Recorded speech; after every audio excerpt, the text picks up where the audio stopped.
এরপরেও যদি মোদি সরকারের টনক না নড়ে তাহলে পার্লামেন্টও কিন্তু বন্ধ হয়ে যাবে। মুসলমানদের লড়াই আন্দোলন কিন্তু থামানো যাবে না। কিন্তু মোদি সরকার মনে করছে যে মুসলমানদের সঠিকভাবে আমি ধর্ম পালন করতে দেব না, তাই পার্লামেন্টের মধ্যে দাঁড়িয়ে তারা মিথ্যার বেশাতি করছে। তারা মিথ্যা কথা বলে গোটা দেশের মানুষকে ভুল বোঝাচ্ছে। আজকে তারা আইন তৈরি করেছে।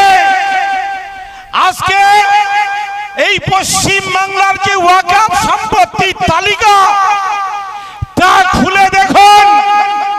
কলকাতার রাজভবন, ওয়াকফ সম্পত্তি, ইডেন গার্ডেন, ওয়াকফ সম্পত্তি, হাইকোর্টের জায়গা, ওয়াকফ সম্পত্তি, এমনকি ব্রিগেড ময়দান সেটা ওয়াকফ সম্পত্তি।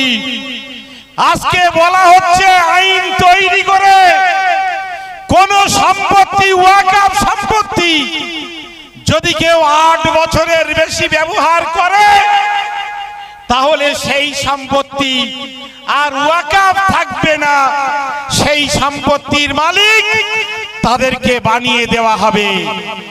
আজকে আমরা জিজ্ঞাসা করতে চাই, নরেন্দ্র মোদী বলছেন এক দেশ এক আইন। মোদী আপনি ভালো কথা বলেছেন, এক দেশ এক আইন। তাহলে আজকে মন্দিরের জন্য লক্ষ লক্ষ একর জমি আছে, সেই লক্ষ লক্ষ একর জমি যদি তারা স্বাধীনভাবে ব্যবহার করতে পারে তাহলে মসজিদের জন্য যে জমি আছে, মাদ্রাসার জন্য যে জমি আছে, কবরস্থানের জন্য যে জমি আছে, ঈদগার জন্য যে জমি আছে, খানকার জন্য যে জমি আছে, সেই জমি কেন মুসলমানরা একই নিয়মে ব্যবহার করতে পারবে না? আমরা জিজ্ঞাসা করতে চাই নরেন্দ্র মোদী সরকারকে। আজকে যদি কালীঘাট মন্দিরের জন্য যদি কাগজ দেখাতে না হয় তাহলে টিপু সুলতান মসজিদের জন্য কেন সরকারকে দলিল দেখাতে হবে? এটা কি এক দেশ এক আইন? মিথ্যার বেশাতি করছেন, তারা বেঈমানি করছেন, ভারতবর্ষের সংবিধানকে বিকৃত করছেন। তারা আবার মুসলমানদের দেশদ্রোহী বলে, কিন্তু যারা সংবিধানকে বিকৃত করে, পার্লামেন্টে দাঁড়িয়ে, আইন সভায় দাঁড়িয়ে যারা মিথ্যা কথা বলে তারাই দেশদ্রোহী। তাদের ফাঁসি দেওয়া দরকার। বিজেপির অর্ধ শিক্ষিত, অশিক্ষিত, মূর্খ আদিত্যনাথ যোগী, নরেন্দ্র দামোদর মোদী, অমিত শাহ এরা সংবিধানকে বিকৃত করে পার্লামেন্টে আইন সভায় বক্তব্য রাখার জন্য দেশদ্রোহিতার মামলা আগে এদের বিরুদ্ধে হওয়া দরকার। দেশের মানুষ শুধু নয়, গোটা পৃথিবীর মানুষ দেখছে। সোশ্যাল মিডিয়ায় আপনারা দেখতে পাচ্ছেন। গদি মিডিয়া বলবে না, এই সোশ্যাল মিডিয়ার ভাইদের কাছ থেকেই আপনাকে সত্য কথা জানতে হবে। কেন? গদি মিডিয়া হাঁটু সমান পানিতে নেমে বলে এখান মানুষ সব ডুবে যাচ্ছে, সরকারকে এখনই ত্রাণ পাঠাতে হবে, তাহলে ওরাও কিছুটা ভাগ পাবে। এটি হচ্ছে গদি মিডিয়ার চরিত্র। তারা খেতে না পাওয়া ক্ষুধার্ত কুকুরের ন্যায় যোগী আর মোদীদের পক্ষে ঘেউ ঘেউ করছে স্টুডিওতে বসে। মুসলমানদের বক্তব্যগুলো সাধারণ মানুষকে জানানোর আর বোঝানোর প্রয়োজনটুকুও তারা মনে করে না। তাই বন্ধুগণ, লড়াই হবে যতক্ষণ পর্যন্ত এই কালা কানুন প্রত্যাহার না হবে ততক্ষণ লড়াই করতে হবে।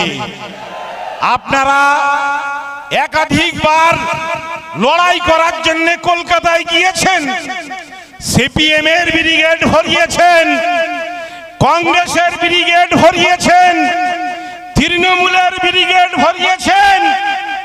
এবার কি মুসলমানদের ব্রিগেডটা ভরাতে পারবেন? আজকে ফুরফুরা শরীফের একাধিক পীর সাহেব কেবলা এবং পীরজাদাদের সঙ্গে কথা হয়েছে। তারা বলছেন সভা অনেক হয়েছে, কিন্তু এবার ব্রিগেডে দাঁড়িয়ে আমরা স্পষ্ট ভাষায় বলতে চাই যে আমাদের উপরে আমাদের ধর্মীয় যে স্বাধীনতা, তার উপরে সামান্যতম হস্তক্ষেপ আমরা মেনে নেব না।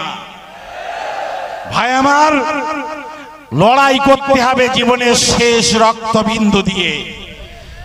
আমরা জানি, আমরা আপনাদের যদি বলা হয় যে কাল সকাল পর্যন্ত এখানে বসে লড়াই করতে হবে, আমি জানি আপনারা ক্ষুধার্ত থাকতে পারেন। সবে পবিত্র রমজান মাস পেরিয়েছে, আপনারা ক্ষুধার্ত থেকে লড়াই করতে পারবেন। আমরা যখন বলেছি গাড়ি ভাড়া দেওয়া হবে না, পাউরুটি দেওয়া হবে না, মুড়ি চানাচুর দেওয়া হবে না, নিজেদের পয়সায় গাড়ি ভাড়া করে কলকাতায় আসতে হবে, আপনারা হাজার হাজার গাড়ি নিয়ে কলকাতায় গিয়েছেন। এবার কিন্তু কলকাতাতে 1 লক্ষ গাড়ি সমগ্র পশ্চিম বাংলা থেকে আসবে, আর শুধুমাত্র ভাঙড় থেকে 10,000 গাড়ির দায়িত্ব আপনাদের নিতে হবে। নারায়ে তাকবীর, নারায়ে তাকবীর। কামরুজ্জামান সাহেব এগিয়ে চলো, আমরা তোমার সঙ্গে আছি। ভাই আমার, সংগ্রামী বন্ধুরা, আমরা জানি আমাদের লড়াই করে বাঁচতে হবে। আমাদের ভাই যারা ফিলিস্তিনে লড়াই করছে, সে শিশু থেকে শুরু করে বয়স্ক, তারা দেশের জন্য প্রাণ দিচ্ছে, মাতৃভূমির জন্য প্রাণ দিচ্ছে, বাইতুল মুকাদ্দাসের জন্য তারা প্রাণ দিচ্ছে। যে বাইতুল মুকাদ্দাস পৃথিবীর মুসলমানদের প্রথম কিবলা, তার জন্য হাসি মুখে তারা শাহাদাত বরণ করবে, কিন্তু তারা আত্মসমর্পণ করবে না। কেন? উর্দুতে একটা আমাদের মুরব্বীরা বলেন, মুসলমান কবি বুজদিল নেহি হতা। ঈমান আর বুজদিল দুটো একসাথে হয় না। মুমিন আর কাপুরুষ, এই দুটো কখনো হতে পারে না। যে মুমিন হবে সে কাপুরুষ হবে না, যে কাপুরুষ হবে সে মুসলমান হবে না। ফলে আমাদের পরিচয় আমরা মুমিন, আমাদের পরিচয় আমরা মুসলমান। কাপুরুষ হটাও, কাপুরুষ হটাও, দেশ বাঁচাও। এটা আমাদের দেশ, এটা নরেন্দ্র মোদীদের দেশ নয় যে তারা যা সিদ্ধান্ত নেবে সেই সিদ্ধান্ত আমাদের মানতে হবে। এটা আর যাই হোক, জেনে রাখবে নরেন্দ্র মোদী, তুমি তোমাদের অটল বিহারী বাজপেয়ীর ইতিহাসটাও পড়ে নিও। তোমরা যাকে বীর বলো, দেশের স্বাধীনতা আন্দোলনের ইতিহাস এবং ঐতিহাসিকরা সেই সাভারকরকেই কাপুরুষ বলে। তোমরা বলো বীর সাভারকর, ভারতবর্ষের স্বাধীনতা সংগ্রামের ইতিহাস বলে কাপুরুষ সাভারকর। ওটা আরএসএস এর নেতা কাপুরুষ সাভারকর। ওই ইংরেজদের কাছে মুসলেখা লিখে দিয়ে, ইংরেজদের গোয়েন্দাগিরি করে আর যাই হোক বীর হওয়া যায় না। চা বিক্রি করে আর যাই হোক ঐতিহাসিক হওয়া যায় না।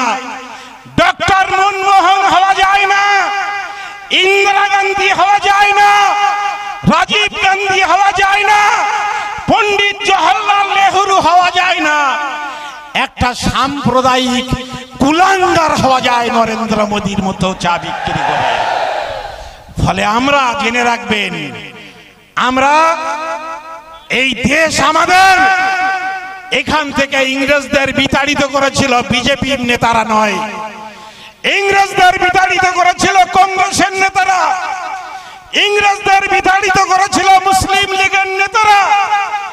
ইংরেজরা ভয় পেয়েছিল খেলাফত আন্দোলনে, ইংরেজরা ভয় পেয়েছিল গান্ধীজির অসহযোগ আন্দোলনে, মাওলানা আবুল কালাম আজাদের ডাকে ইংরেজরা ভয় পেয়েছিল, চলে যেতে চেয়েছিল। যেদিন ভারতবর্ষের স্বাধীন হয়েছিল সেদিন বিজেপির যে রাজনৈতিক সংগঠন হিন্দু মহাসভা, তারা বলেছিল আমরা এই স্বাধীনতা মানি না। কেন? তারা স্বাধীনতার স্বাদ চায়নি, তারা গোলামি করে ইংরেজদের পা চুটে বেঁচে থাকতে চেয়েছিল এই বিজেপি। ফলে যারা ইংরেজদের পা চটে, তারা আজকে সংখ্যাগরিষ্ঠতা দেখিয়ে পার্লামেন্টে প্রবেশ করে ক্ষমতাকে কাজে লাগিয়ে তারা বলবেন যে আমরা দেশপ্রেমিক হতে চাই, আর মুসলমানদেররা দেশপ্রেমিক নয়। জেনে রাখবেন, জমিকার এ বিচার তারা করবে যারা এই দেশকে স্বাধীন করেছিল। এটা নরেন্দ্র মোদী বা অমিত শাহের বাবার সম্পত্তি নয় যে মুসলমানরা তোমাদের কাগজ দেখাতে বাধ্য থাকবে। আমরা আইন দিয়ে সুপ্রিম কোর্টে গিয়ে আন্দোলনে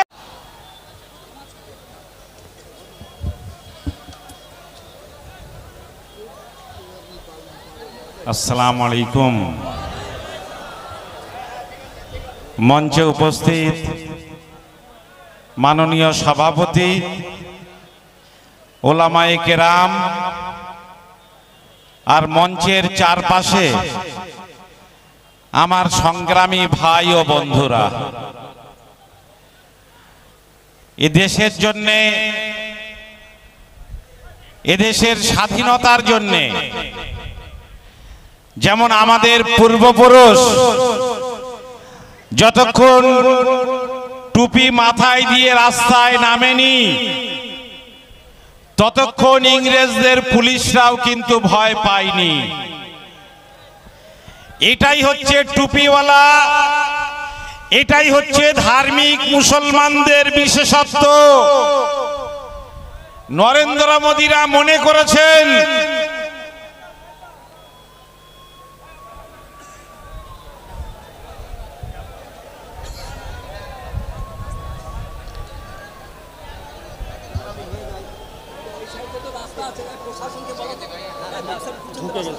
একটু অ্যাম্বুলেন্সটাকে ছেড়ে দেবেন, আপনারা আস্তে আস্তে অ্যাম্বুলেন্সটা ছেড়ে ওটাউটি না করেন।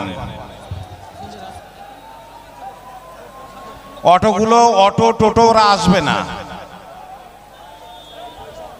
শুধু অ্যাম্বুলেন্স।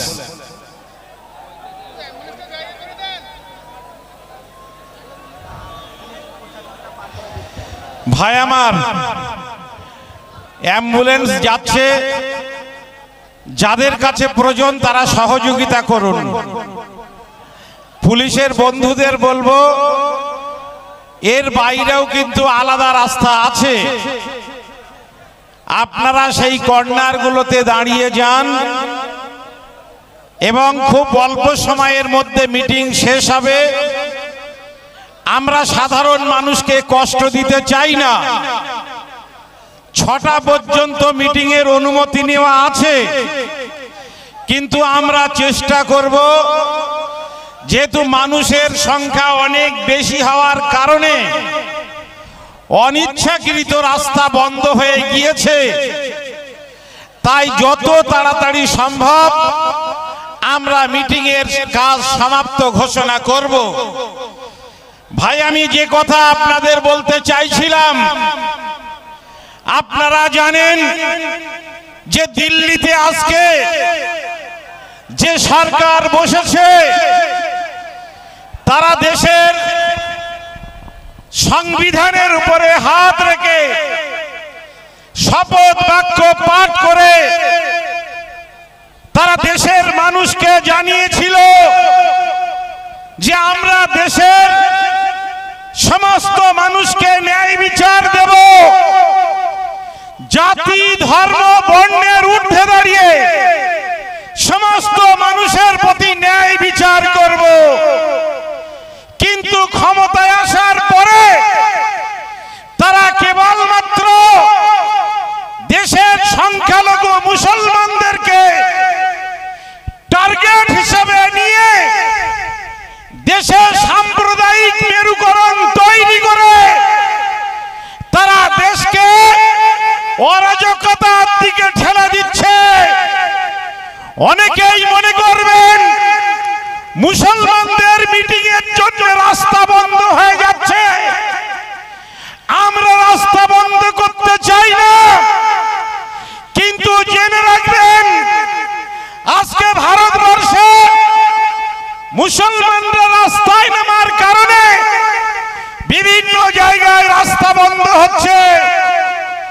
এরপরেও যদি মোদি সরকারের টনক না নড়ে তাহলে পার্লামেন্টও কিন্তু বন্ধ হয়ে যাবে। মুসলমানদের লড়াই আন্দোলন কিন্তু থামানো যাবে না। ভাই আমার, আমরা শান্তির পক্ষে। আমার মহানবী সাল্লাল্লাহু আলাইহি সাল্লাম তিনি শান্তির দূত, তিনি শান্তি প্রতিষ্ঠা করেছেন, সৌভ্রাতৃত্ব শিখিয়েছেন, সহনাগরিকের উপরে কর্তব্য দায়িত্ব পালন করার নিয়মটাও শিখিয়েছেন। কষ্ট দেওয়া আমাদের লক্ষ্য নয়,